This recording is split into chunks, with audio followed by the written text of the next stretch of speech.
Alhamdulillah, alhamdulillahilladzi amarna bil ijtima'i wa nahana anit tafarruq wal firqah. Asyhadu an la ilaha illallah wahdahu la syarika lah wa asyhadu anna Muhammadan abduhu wa rasuluhu la nabiyya ba'dah. Allahumma salli wa sallim wa barik ala sayyidina Muhammadin wa ala alihi wa ashabihi ajma'in. Qala Allah ta'ala fil Qur'anil Karim, a'udzu billahi minasy syaithanir rajim. Wa'tasimu bihablillahi jami'an wa la tafarraqu ila akhiril ayah.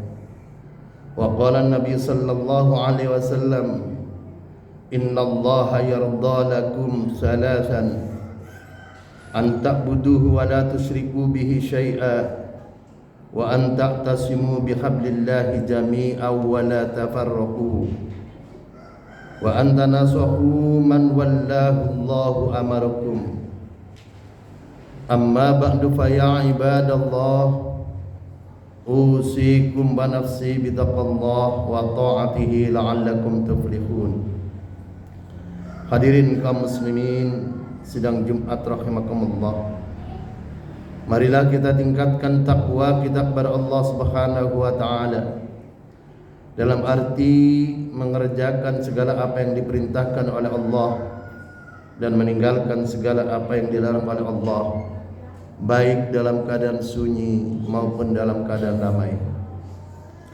Kaum muslimin sidang Jumat rahimakumullah, Syekh Muhammad Shalih Al-Utsaimin menulis risalah kecil, buku tipis yang merupakan otokritik kepada umat Islam, kepada kaum muslimin, kepada kita semua yang terus-menerus mengusung perbedaan, terus-menerus mengusung golongan dan bahkan menyalah-nyalahkan dan membid'ah-bid'ahkan dan kadang-kadang mengkafirkan kaum muslimin di luar kelompoknya. Risalah kecil itu diberi nama Ila mata hadzal khilaf. Mau sampai kapan kita terus bertikai? Mau sampai kapan terus kita berpecah belah? Mau sampai kapan terus kita mengusung perbedaan? Kaum muslimin sidang Jumat rahimakumullah, berbeda pendapat itu boleh, tapi berselisih, bertikai dan berpecah belah itu dilarang. Kaum muslimin sidang Jumat rahimakumullah, Syekh Yusuf Qaradawi mengatakan al-ikhtilafu masyru'u wa tafarruqul madmum. Berbeda pendapat itu boleh, berpecah belah dan bertikai itu dilarang. Kaum muslimin sidang Jumat rahimakumullah, mengapa kita dilarang bertikai? Mengapa kita dilarang berpecah belah? Menurut Al-Faqir yang dhaif, mengapa umat Islam, kaum muslimin dilarang bertikai dan berpecah belah? Yang pertama, ada perintah Allah agar bersatu dan larangan bertikai. Di dalam Quran surat Al-Imran ayat 103 Allah menegaskan, wa'tasimu bihablillahi jami'an wa la tafarraqu. Berpegang teguhlah kalian semua kepada tali Allah, berpegang teguhlah kalian kepada agama Allah, jangan kalian bercerai-berai. Imam Ibnu Katsir berkaitan dengan kalimat wala tafarraqu ay amarahum bil jamaah wa nahahum anit tafarruq. Ini maknanya bahwa kalian diperintah untuk berjamaah, kalian diperintah untuk bersatu, mengutamakan dan memelihara rasa persatuan dan dilarang keras berpecah belah. Kaum muslimin sidang Jumat rahimakumullah, oleh karena itu kalau orang rukun imannya sama, rukun Islamnya sama, nabinya sama, kitab sucinya sama, kiblatnya sama, maka mereka itu adalah saudara kita dan kita wajib memelihara persatuan dengan mereka, termasuk bersatu terhadap orang-orang yang berbeda agama dengan kita di dalam satu bingkai negara kesatuan Republik Indonesia. Hadirin kaum muslimin sidang Jumat rahimakumullah. Lalu alasan yang kedua mengapa kita dilarang berpecah belah, ada sabda Nabi Muhammad sallallahu alaihi wasallam yang memerintahkan kepada kita agar umat Islam selalu bersatu. Alaikum bil jamaah fa inna yadallahi ma'al jamaah wa man syadda finnar. Kalian wajib bersatu, kalian wajib berjamaah, kalian wajib berorganisasi, tolong menolong karena Allah, berjamaah bersama orang-orang yang memelihara persatuan. Wa man syadda finnar, barang siapa yang menyempal, memisahkan diri dari persatuan, maka ia akan melesat sendiri masuk ke dalam neraka. Kaum muslimin sidang Jumat rahimakumullah. Bahkan di dalam sabda Nabi yang lain, Nabi bersabda, al-mu'minu lil mu'mini kal bunyani yashuddu ba'duhu ba'dha. Orang mukmin yang satu dengan yang lainnya itu bagaikan bangunan yang saling memkokoh. Hadis riwayat Muslim dari Abu Musa al-Asy'ari. Kaum muslimin sidang Jumat rahimakumullah. Jika diibaratkan lidi, kalau satu lidi akan mudah dipatahkan dan satu lidi akan tidak banyak berguna. Namun apabila lidi itu digabungkan, dijadikan satu, diikat dengan ikatan persatuan, maka lidi itu jumlahnya banyak dengan ikatan persatuan. Jangankan untuk menyapu lantai yang kotor, jangankan untuk menyapu lantai yang kotor, bahkan untuk memukul mundur anjing yang menggonggong pun itu bisa dilakukan.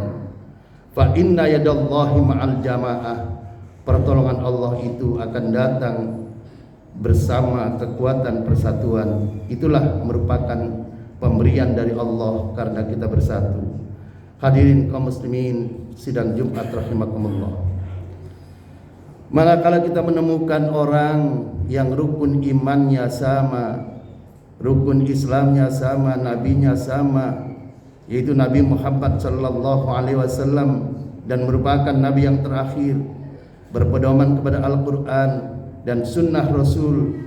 Siapapun dia, siapapun mereka, apapun organisasinya, apapun partainya, apapun warna bajunya, apapun warna kulitnya, apapun warna sukunya, apapun bangsanya, mereka itu adalah saudara kita.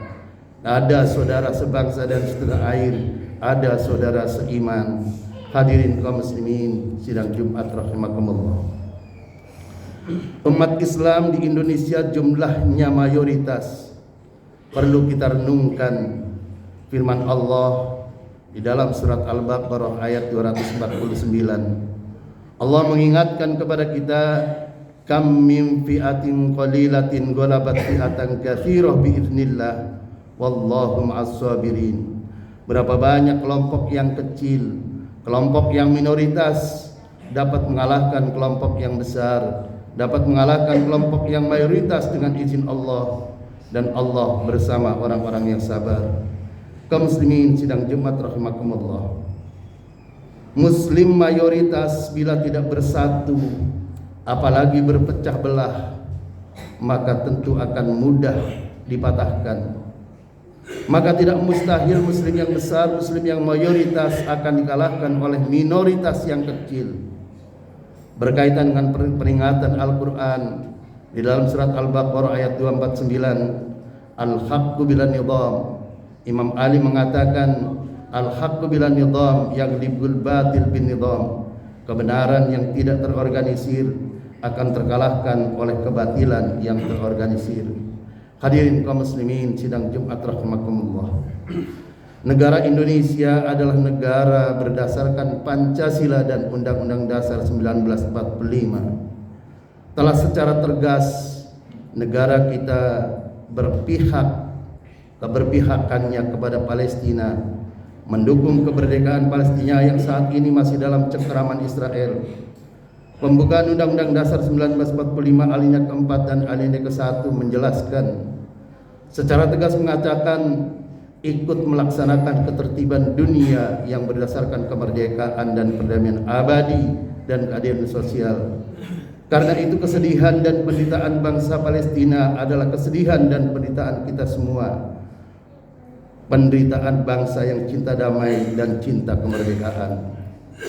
Karena itu mari kita doakan semoga Allah menolong bangsa Palestina dan menyadarkan bangsa Israel bahwa kemerdekaan ialah hak segala bangsa. Dan karena itu penjajahan di muka bumi harus dihapuskan karena tidak sesuai dengan peri kemanusiaan dan peri keadilan. Penjajahan di muka bumi harus dihapuskan karena tidak sesuai dengan peri kemanusiaan dan peri keadilan. Semoga Allah menolong saudara-saudara kita yang Palestina. Aqulu qouli hadza wa astaghfirullahal azim li wa lakum wa lisairil muslimin wal muslimat wal mu'minin wal mu'minat fastaghfiruhu innahu wal ghafurur rahim.